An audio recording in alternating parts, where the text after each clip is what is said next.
Director's Log, Stardate 2164.525. We survived the onslaught of the Cygni probe, thanks to the efforts of Admirals Chapekos and Olsen, the brave men aboard the ships of the Sol Defense Fleet and the Enterprise, as well as our allies, the Andorians and the Vulcans. Without the VSS Tellar and the IGS Kumari, we might not have been able to stop the probe.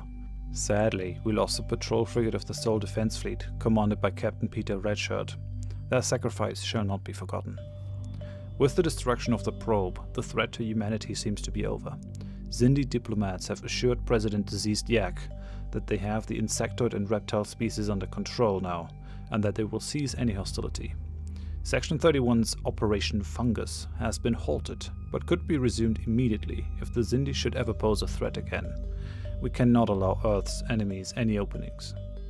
We've also started to infiltrate the Cygni Council staff with deep cover operatives who have undergone cosmetic surgery.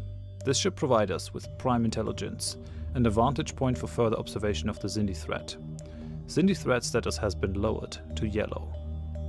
After a short repair and refit, the Enterprise and the Sol Defense Fleet have been sent to Sirius to deal with the base of the pirates who attacked Wolf 359. We've used this joint operation to spread the knowledge that the Enterprise under Admiral Chapekos has gathered in the Delphic Expanse to the whole fleet.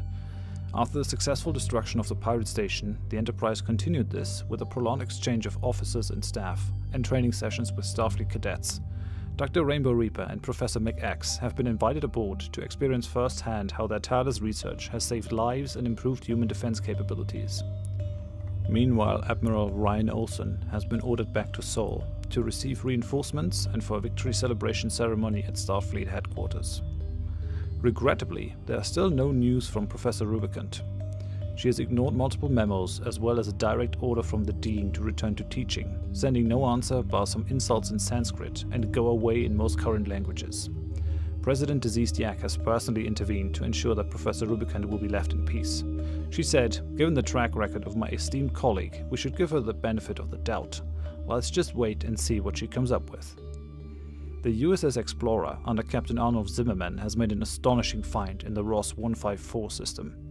What was first to be thought clouds on Ross 1543's surface turned out to be sheets of organic material, drifting through the upper layers of the atmosphere, jointed to allow minimal movement of the various sheets. We're not sure yet if these organic beings are intelligent, flora or fauna, but according to the Prime Directive we've pulled back to orbit to study the phenomenon more closely. Humanity lost some of its finest when Captain Ath and the USS Franklin were lost with all hands while traveling to Wolf 359. An investigation by Section 31 operatives seems to indicate that an altercation on the bridge between Captain Ath and her officers Lieutenant Lord E.E. and Ensign Spycrab may have led to the implosion of the warp bubble, causing a fatal accident, but we've not been able to confirm this conclusively. Maybe this had something to do with the alleged time traveler the USS Franklin encountered a while back? Governor Jake Hunter said at the memorial ceremony, "Humanity will never forget the contributions of the USS Franklin and her crew." To this effect, Earth's government has decided to rename the Class M planet in the Alpha Centauri system that has been earmarked for human colonization, Alpha Centauri B2, to Franklin. This way, humanity's past and future are linked. Those who paved the way for human settlements on Alpha Centauri will be honored by future generations who profit from their efforts. To replace the Franklin, we've commissioned the USS Einstein, which was built according to an improved blueprint of the Franklin. According to Dr. Rainbow Reaper, who personally worked on integrating some of our newest inventions into the design, the Einstein will be much tougher. Hopefully this will prevent further accidents. On her maiden voyage, the Einstein, under Captain Levi, son of Mars, will answer a distress call that recently reached us from the Barnard star system. There are good news as well. Special Ambassador Sam White's efforts to mediate between the Tellarites and our coalition partners have succeeded, and the Tellarites have been formally admitted to the favorable axis. With his mission fulfilled, Sam White has requested a command on a science ship. Since Governor Jake Hunter has assured the government that he's perfectly able to handle Earth's infrastructure expansion, Captain White's request has been granted. He's slated to take command of the USS Eth, currently being built at the Sol shipyards after the USS Einstein's blueprints. I shudder to think of my great failure, but since these logs are meant to keep me accountable, I have to include this. A human embassy on Vulcan has been the target of a terrorist attack, killing several hundred humans and Vulcans. Some of our operatives on Vulcan warned us, a couple of hours before the attack, that the embassy might be coming under attack. I've studied the Vulcans and their psyche, and this was going totally against all I knew about them. So all I did was increase the alarm level of our operatives. What I should have done instead is to inform our government immediately, so they could take the appropriate measures. This horrific loss of life might have been avoided altogether, and I will go to my grave regretting this decision. My contacts at the Vashar, the Vulcan Intelligence Service, suggests that a radical Vulcan faction called the Cyrenites are responsible for the bombing. Our operatives on Vulcan say that they are named after their leader, Cyrin of Vulcan, who teaches that the current Vulcan government has become corrupt and is no longer following the teachings of Sirach, the founder of current Vulcan culture. With the Xindi threat averted, all Section 31 assets have been redirected to investigate the bombings and the Cyrenites. Earth's government has sent the USS James Redshirt under Captain PGDK to Vulcan to investigate the bombings. Vulcan High Command seemed surprisingly reluctant to allow this investigation, but could not very well refuse our request, considering the tremendous loss of life. We're eagerly awaiting the results of this investigation to take further steps. Vulcan threat status has been increased to green. End log.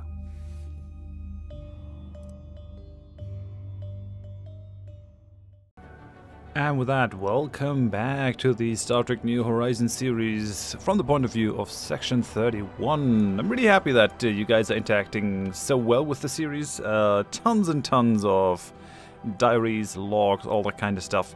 I've been thinking about what I can do to involve people that are not patrons, and I think what we could do is, if you want to be, you can be an ambassador for any of the surrounding nations around us, and if there is something important happening, then I can try to build you into the log, if that is a thing. So I think Philip Hall wanted to be the ambassador for the Saurian League, so yeah, that's definitely a thing. Just keep us up to date on what happens in a log or something, and then if something big happens with the Saurians, I can put you into the director's log, if that is actually fitting. So we have a couple of things that we have to address. We have that bombing of our embassy in on Vulcan, which is not good. We gotta have a look at that. We sent PGDK with James Redshirt over there. We have to rebuild the ETH. Yeah, we have to build the ETH science ship, and for that I have also changed our leader over here. So I made Samuel Wyatt from a governor into a scientist, just because I really want to use a scientist. I mean, for some reason Samuel also got like 20 years younger, but let's just say that is like advanced gene therapy that happens. But I basically want to use him as a scientist. We need scientists more than governors, so that's kind of how I want to play this. It's probably not a bad idea to be able to switch people between different occupations. Right, the one thing that is really a problem is minerals. Like, I'm super unhappy with the amount of mineral income that we have right now. I think that's down to mainly two things. We're a little bit unlucky with the systems around us. Like, there are not a ton of minerals that we can really exploit over here. I have high hopes for Ross 154. Maybe we can get some minerals there, but overall, orbital amount of minerals isn't all that great in our surroundings. The other reason, though, is that we have no other colony. So we should probably go ahead and actually colonize Franklin over here to get there going. There are at least some minerals on the planet, and we can always optimize these planets to just be mineral output areas, which is probably not a bad idea. Especially since Alpha Centauri is probably going to be a core sector system for basically the whole thing of the game. And then we could probably also actually colonize this one. It has only 40% habitability, but we should be able to actually live with that and colonize it. So yeah, colony ships need to go out. We kind of need to increase our power base, even if it means paying some additional energy credits. But the sooner we grow in terms of colonies, the better. So that kind of has to happen. If there are any windfall minerals or anything, then we'll definitely try to get a science ship out there. The other thing that we really need to do is get on with the terraforming of Mars. We need to build the Verteron array for that, so That is a thing that needs to happen, and I think I'll just do that right now, I guess, as soon as we have the minerals, just to make that a thing. We can't even remove these, I guess Oh yeah, tile blocker cannot be cleared, so, I mean, even after being terraformed, Mars is still not going to be amazing, because we're still missing a lot of tiles, but maybe we'll get some. I've never really done the terraforming of Mars, just because it is kind of a shitty planet here. Because there's so many others out there that you'd rather go for, but as a legacy and as a thing for humanity, I guess terraforming Mars is something that we absolutely have to do. Okay, let's continue. Normal speed. I guess we're gonna even go to fast speed here.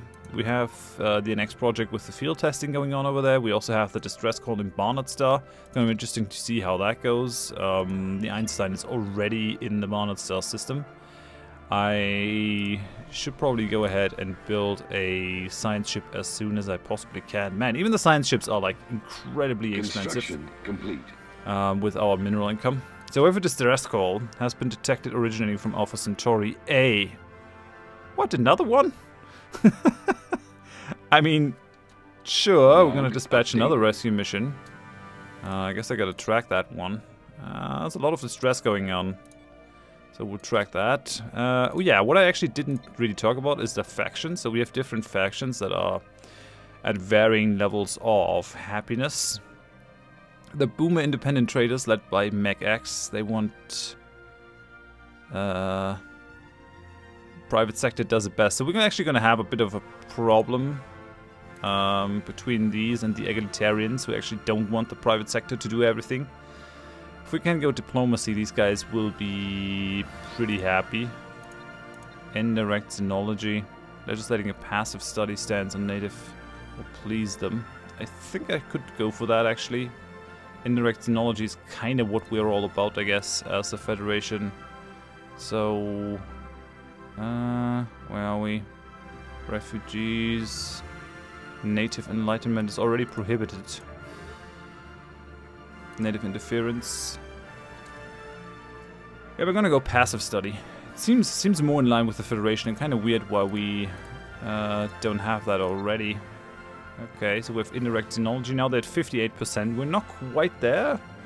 Diplomatic traditions is actually something that will make these guys happy and these guys, so we should probably go diplomacy 3 after this, I guess. These guys want to keep the peace. It's definitely something I can do. They want prosperity traditions. Private schools, private healthcare. Well, I can't help you with these, so they're probably not going to be the biggest fans of our thing. No purges, yeah, naturally. Embrace diversity, adopting the diversity traditions, preserving cultures. I mean, these guys want me to adopt 3 tradition trees. There's not much I can do about it right now. Our unit income is also kind of shitty, I'd say. So we probably want to push that on Earth. How to do it, though? How to do it? Minerals is at the core of the matter. If we had more minerals, we could do more things. Arriving at the source of the distress call near Barnard Star 3, the USS Einstein has come across a freighter in the Earth cargo service. Answering the hail, the captain of the freighter appears disheveled and injured. Thank you for answering our distress call, Captain. We're carrying ore from Mars and looks to have been contaminated with unrefined chemosite. It destroyed our secondary cargo bay and damaged our engines. An engineering team dispatched to the vessel is quickly able to repair the freighter's engines. Before leaving the freighter captain offers the contents of the damaged cargo bay as thanks for being rescued. While civilian refineries would find it difficult to process the remaining ore, the United Earth itself has a number of facilities that can handle it. So we could get a nice windfall of minerals, 300 minerals. Or we could gain 100 unity. Holy hell. That is like 10 months of production. That is like 50 months of production. I'm not sure if we shouldn't just go for the unity instead.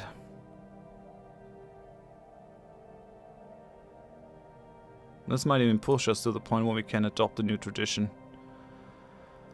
We need an additional... Yeah, it would actually allow us to adopt an additional tradition. We might even just go ahead and unlock the diplomacy tree to make people a little bit happy and increase our influence gain. Because influence is something that we're gonna definitely need as a Federation. We need a lot of it, and we also need more systems.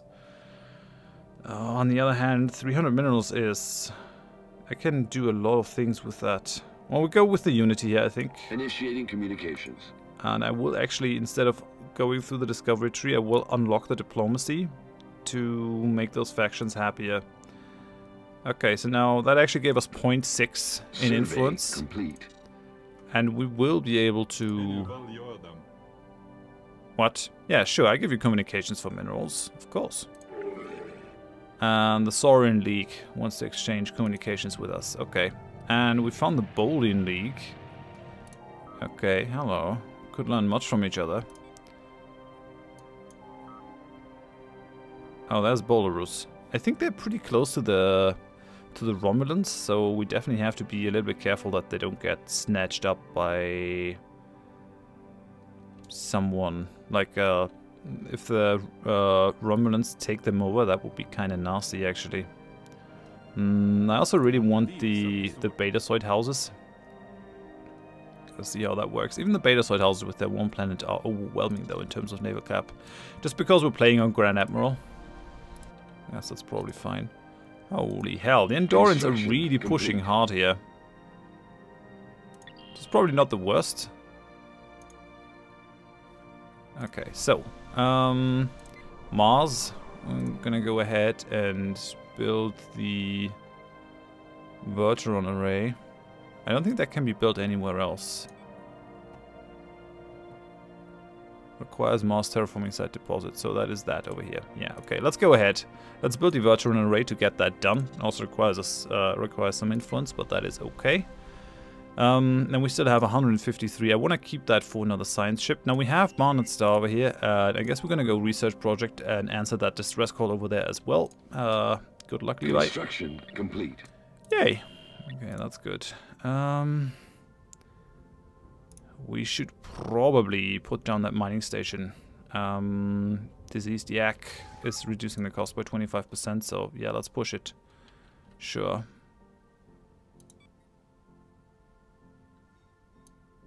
Okay, that's working okay, I'd say. We have the miner mandate, so building a couple more mining stations is probably a good idea.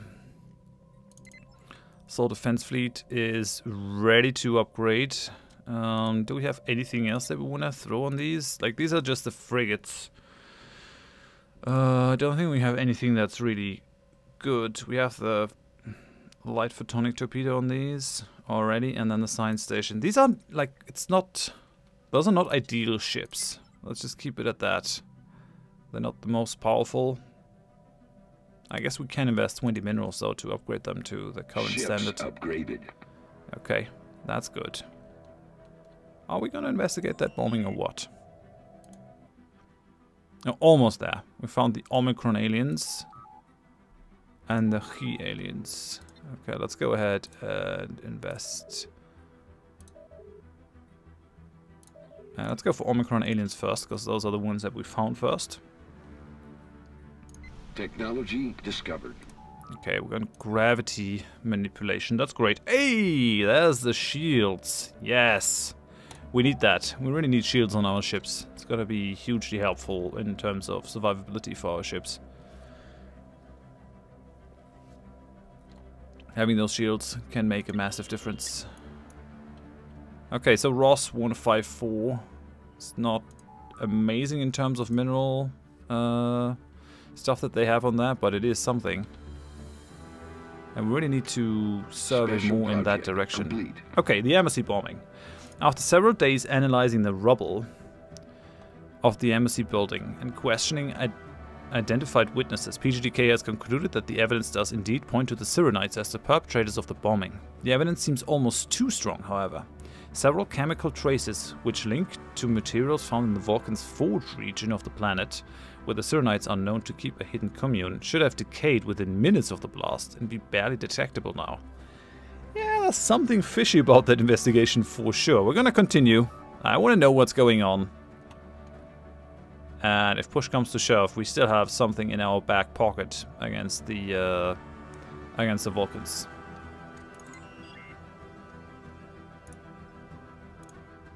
Yeah. What's going on?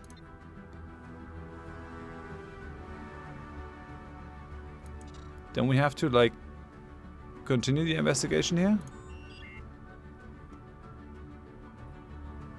Oh, he's off the ship. PGDK's investigation has led him to the Vulcan's Forge region, where the Cyrenites are known to keep at least one hidden commune. A vast desert, the Forge is subject to electrical sandstorms and geomagnetic anomalies that interfere with scanning technologies. Progress through the Forge is now slow, made more dangerous by the constant threat of Sellar's attack. Okay. Let's hope this works out still. Okay, let's go ahead, build the last science ship so we can go surveying further. It's something that needs to happen. Construction complete. Okay, we found the row aliens. Gotta be a little bit careful. Construction almost complete. through with this, though. Hey, dreams of a blue planet. Even before we could travel the stars, we looked at our nearest planetary neighbor and wondered what life existed there. Hundreds of years later, we will find out Mars once had rivers and seas, even a basic ecosystem, only to lose it to an ever-depleting atmosphere. Now is our chance to restore Mars to its former glory. Even as we look to other solar systems and their wealth of colonizable planets, the Mars Initiative seeks to terraform the Red Planet. The head of the project, engineer Paul Boone, says that with the help of the Vertron Array, it will be possible to nudge comets and asteroids out of their orbit and force them to crash onto the polar ice cap of Mars. This will release carbon dioxide and water vapor into the atmosphere and eventually bring life back to the barren planet. The project lead estimates the project could take at least 8 years and potentially a great deal more. It must be manned by a pop at all times or your terraforming project will not advance. Okay, let's go. Is there a pop on it? Alien Empire is making contact. It isn't. Okay. Hey, we found the Genobulans. Hello. Couldn't learn much from each other. And oh damn, we found the Romulans. Yeah, that is gonna be kinda nasty. Found the Goridians. It gives us a ton of influence, but... The Forge. After taking shelter from an electrical sandstorm with a passing Vulcan pilgrim, PGDK has made a remarkable discovery. While referring to himself initially as Arev, the pilgrim is in fact Saran, the leader of the Cyrenite movement. Professing ignorance of the embassy bombing, he promises to lead PGDK back to the Cyrenite compound in the Takarath sanctuary in order to prove the matter. Alright, well, do your best, PGDK. I know you can do it. We're burning that science ship. That's about all we can do. Benzarians was given association status with the Grand Pact. Like, come on, guys. Come on, don't join the Grand Pact. This guy's also not super happy. I guess we're gonna go trade deal with them. Gonna be pretty expensive here. I guess I can give them communications and a sensor link. And then maybe round it up with some energy credits. I had Hans told me that he uses energy credits for this, but it doesn't do anything. They don't want energy credits. So this is what we have to do. It's gonna hurt a little bit, but at least it'll build some trust. Okay, we found the Upsilon aliens and the Tau aliens. I guess we have to queue up more projects here. Let's go Tau aliens then. This is fine. Distress call. Are we doing it? Yeah. Levi is already getting there. Very good. Very good. We have the trade deal. They've accepted the proposal. That's good. Yeah, this is really not good. The Grand Pact, like having a rivaling thing over there is not ideal. Let's also go ahead and try to get the Genobulans in. So, research. It's gonna be difficult. Let's give them communications and a sensor link. And then maybe they will take energy credits. Nope, these guys are all not interested in energy credits whatsoever.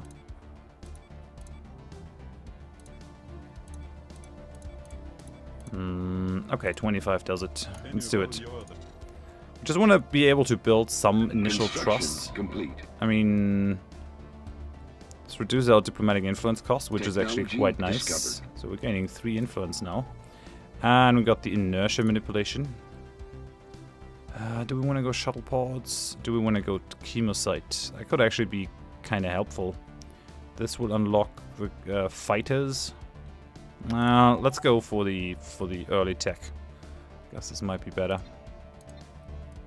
Okay. Red shirt, and we have that idle construction ship out there.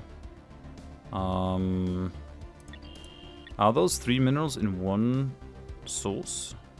No, they're over here. We still have to get that system though, under our control. Special project complete. And the distress call. So this is like the same thing. Do we take the Unity again? We need another 300. That's like 120 months. We could just go and gain some more Unity there. Or we take the minerals and actually build our first colony ship. Maybe we'll do that. It's probably better at this point.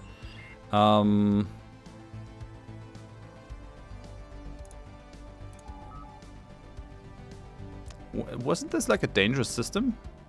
I actually can't remember. Not 100% sure.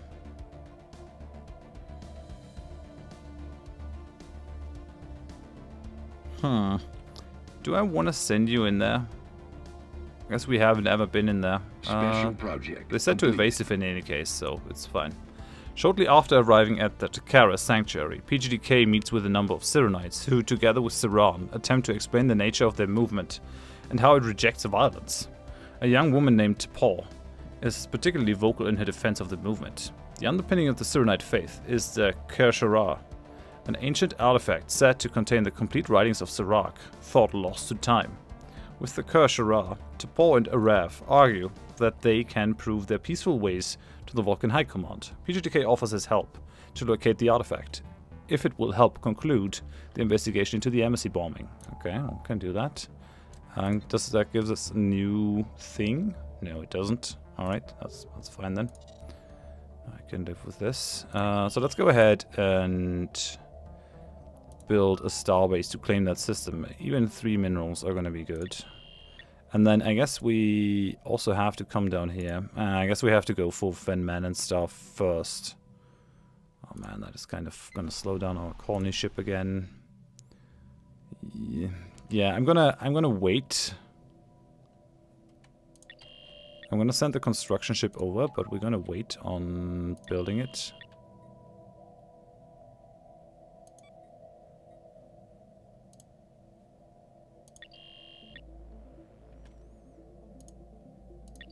Okay, he stopped, which means we can actually go ahead and yeah, we gotta push the colony ship right now. We really gotta move forward here.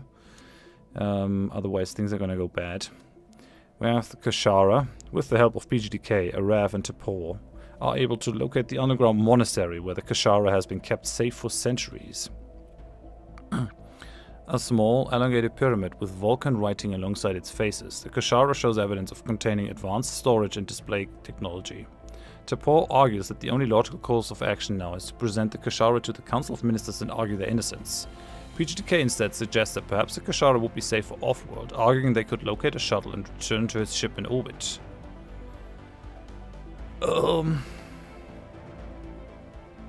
Vulcan High Command seemed a bit fishy in this. Like, all that evidence, someone must have placed it there if these guys didn't do it. But yeah, let's take it to the capital. Let's see how that works out. These guys are pleased with our trade deal. That's good. Levi has leveled up. Don't die on me. An alien empire is making And we found contact. the Iridian League. Okay, yeah. And we found the Nausicaan tribes. Oh yeah, that was the other alien race. We have 500 influence right now. That's good. That will allow us to claim a bunch of additional systems. We should be able to see any alien threat in there, actually. At least at the moment. Well, yeah, mineral output is the main thing that holds us down. Don't want to rename the fleet.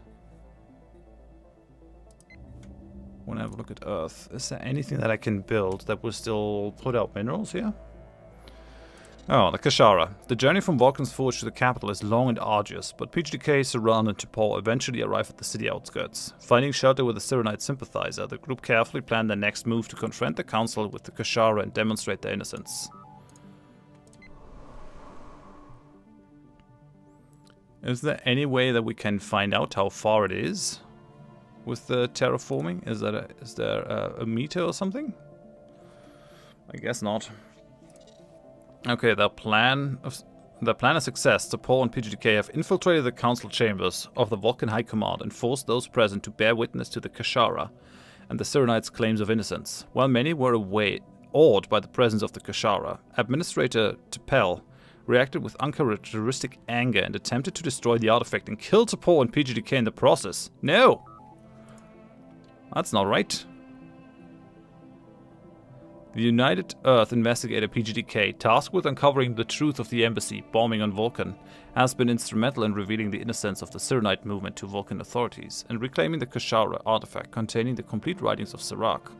How the Vulcan people absorb and deal with this information now is hard to gauge, but PGDK has completed his task and will be returning to service. Okay, excellent. You can just continue to survey, I guess. Survey system. Okay. The USS Fahrenheit is gonna be USS Eth. After our lost ship captain. It's gonna be commanded by Samuel Wyatt. And we're just gonna move down. Try to get a look at Absalom Eridani, I guess. Human Reformation. With the relation to the Vulcan public of the Kashara and the collected teachings of Serac, the minority Cyrenite movement is shown to be an accurate representation of Serac's belief. As this new reality is absorbed, Cyrenites old and new sweep into power, reflecting the broader changes to Vulcan culture that are about to take place. The Vulcan High Command would be reformed into the Confederacy of Serac. Really? These guys are xenophile, pacifist, spiritualists. Peace and long life, Prime Minister. It's agreeable to hear from you. Well, I mean, glad to have you. They're super happy with me. Human Vulcan friendship, enlightened pacifists, Federation founders. This is all good, I guess. Kind of a bit scared of these Romulans over there. They're actually receptive. Perhaps they're not fools. Maybe we can come to some sort of understanding, but these guys are slaving despots. It's probably not the greatest thing. We need to get the Benzarians into the coalition, otherwise things are going to be pretty bad. So let's see, did I miscalculate that? No, that's actually nothing here. Alright then. Let's go ahead and add this to our area of influence. And then we also gotta push down here to get things done, so I guess I'm gonna... Oh, you're already moving. Okay, that's good.